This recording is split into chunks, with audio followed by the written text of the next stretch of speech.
Hey YouTube, it's Sarah. I'm back to talk more about my goal of retiring at 40 and to share a tool with you all that might help you look at your goals and see if they're reasonable based on, your current income and expected earnings going forward. So I have built out this spreadsheet.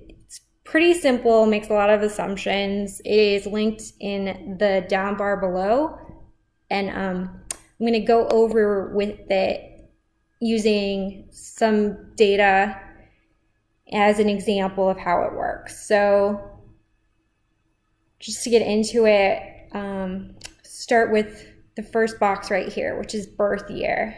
So I'm going to put in 1988 because that's the year I was born. And my goal is to retire at 40. Kind of skip around here. Current year is 2017. And expected income, I'm not going to use actual numbers, it's just kind of an example. We'll put in 75,000. And you can use this tool for any goal that you have. Just use your numbers, and the example or the sheet I link below will be blank, so you can fill in all your own information. And please leave a comment or let me know if you have any questions.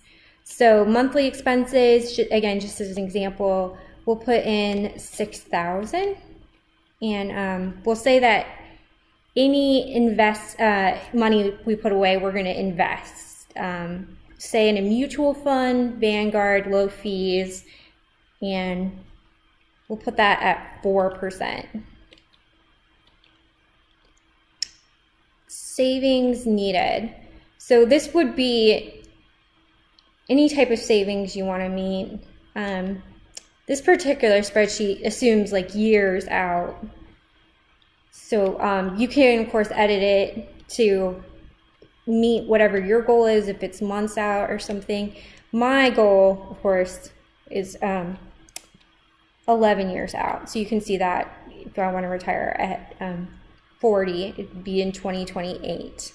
So I'm going to put in 250,000 to just go more into what me and my husband are planning for the future. We do want to RV full-time and kind of see the United States. So that is where we're looking to do in the future. And my husband, he's working towards at some point starting his own business and becoming self-employed. So that would be the idea then, is he wouldn't have to go into an office every day. Also that he probably wouldn't make as much as he does currently. So we would have less expenses in an RV, so that would be all right. So this savings needed here would just be to cover the years between when we stop making as much money and when we can begin pulling from our 401k and touching that money. If you pull from it before you're 60, there is a penalty associated with that in taxes. So this would be 401k money. If you get that through your employer, you put that in as pre-tax money. All of these savings here assume post-tax money. So it's already been taxed, so we can pull on it at any time. So here is where you're going to assume how much more you're going to make year over year. So raises mostly. If you get bonuses or commission, you can put that kind of here.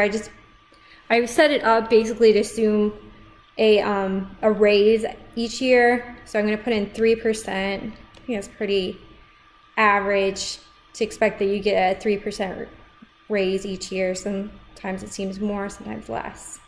So you can see, based on what I kind of put in this example, the goal would not be met. And that's kind of what this box here tells you, as if you were going to meet your goal based on the information you put in.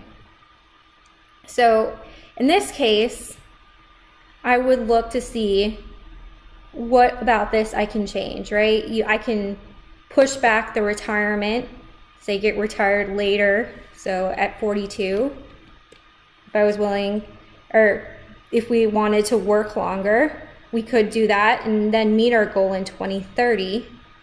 But if we want to keep that at 40, we can cut down on our expenses. So that's an easy place that we have a lot of control over. So if we're able to cut them by $300 and bring down to $5,700, you can kind of see where that might take you. And you can see we're almost there. We accumulate $7,000 less than we need.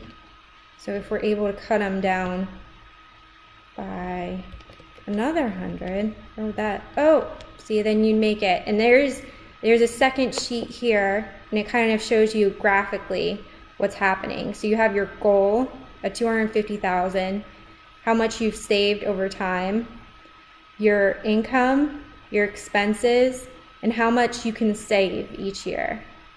So the big thing to point out here is you want your income to increase over time, but your expenses to stay the same or even go down. Say you can pay off debt and you can actually have your expenses go down over time. That would be even better.